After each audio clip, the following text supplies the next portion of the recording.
প্রদর্শের প্রাকৃত জন আসলে খুব গুরুত্বপূর্ণ একটা উপন্যাস। সব এসপেক্ট থেকে এর গুরুত্ব বুঝতে পারবেন।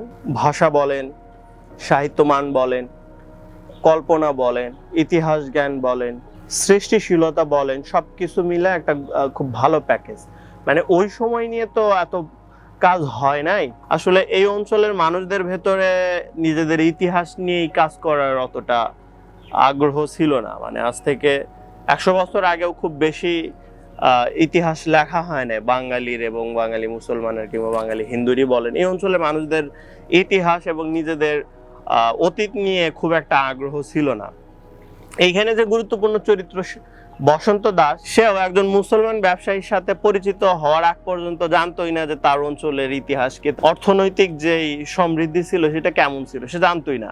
একজন ভিনদেশী মুসলমানের কাছ থেকে সে শোনার পরে সে বুঝতে পারে যে না, সে এখন যেরকমটা দেখে, সে ভাবতো যে আসলে এখন যেরকম দেখতেছে পৃথিবী বোধহয় এরকমই।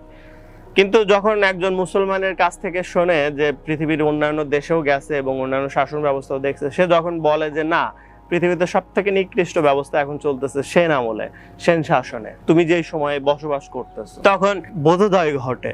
তখন সে বুঝতে পারে যে না, আসলে পৃথিবী তো অনেক বড় এবং হয়তো সব এরকম না। মানে অন্তত তখন সে ভাবতে পারে যে না, এর ব্যতিক্রম হয়তো ছিল।